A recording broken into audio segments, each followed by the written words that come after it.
Hi friends, இது வந்து பார்த்திங்க அப்படின்னா திரும்ப ஈவினிங் ஆயிடுச்சு. ஈவினிங் வந்து இப்போ வந்து பார்த்திங்க அப்படின்னா மணி வந்து 4:16. ஏற்கனவே லேட்டு, ஏன்னா உசிலம்பட்டி போயிட்டு இருந்தோம், அதனால் கொஞ்சம் லேட்டாகி போயிடுச்சு. இப்போ வந்து பார்த்திங்க அப்படின்னா திரும்ப சேம் வைக்கப்புல் கொண்டு வந்துட்டு கொண்டு வந்து மாடுகளுக்கு பூரா போட்டிருக்கேன். தெரியுதுங்களா? இந்தா அதுக்கப்புறம் போட்டிருக்கேன். அங்கே மாடு இருக்குது, மரத்துக்குள்ள ஒரு மாடு இருக்குங்க, நல்லதுக்காக கட்டியிருக்கோம். அடுத்த இருக்கிற மாடு மற்ற மாடுகளை காமிக்கிறேன். ஏன்னா இது வந்து ரொட்டீன் ஒர்க்கை வீடியோ எடுத்து போட சொன்னாங்க. நான் ஒரு சிலர் மிஸ் பண்ணிடுவோனோ என்னமோன்னு பயந்துட்டு தான் என்னால் நான் எந்த ரொட்டீன் எடுக்க முடியுதோ அதை பூரா எடுத்துகிட்ருக்கேன்.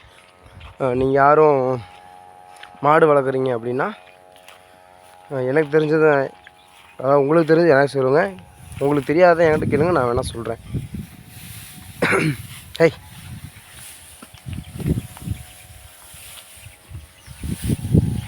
அப்புறம் எல்லாருமே மேய்ஞ்சிட்ருக்காங்க. நம்ம பிஸ்கட் வந்து ஃபுல்லாக சாப்பிட்டு முடிச்சிட்டா. இப்போ சென்னை மாடுங்க, நேரசன மாடு வந்து சாப்பிட்டு முடிச்சிட்டா. சாப்பிட்டு முடிச்ச முன்னாடி திரும்ப அள்ளி போட்டு போனோம்.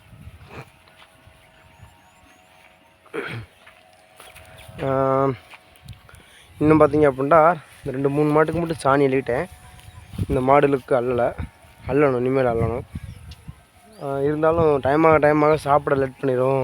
இப்போ திரும்ப 5 மணிக்கு நம்ம பிடிச்சிட்டு போகிற மாதிரி இருக்கும், பால் பிச்சுறதுக்கு, தண்ணிக்கு வீட்டில் கட்டுறதுக்கு. அதனால் ஓகே, டைம் ஆகிட்டால் வேஸ்ட்டாக போயிருமே அப்படிங்கிறதுக்காக தான் நான் தீவனம் தள்ளி போட்டேன். இப்போ அவளுக்கு தீவனம் தின்னுட்டுருப்பாங்க. நம்ம வந்து நம்ம சாணி அள்ளி போட்டு திரும்ப பைக் எடுத்துகிட்டு வீட்டுக்கு போயிட வேண்டியதான்.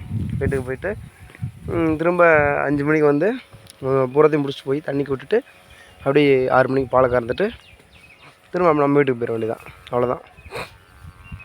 ரொட்டீன் ஒர்க்கில் இது ஒரு ஒர்க்குங்க. சரிங்க, ஓகே, பாய்.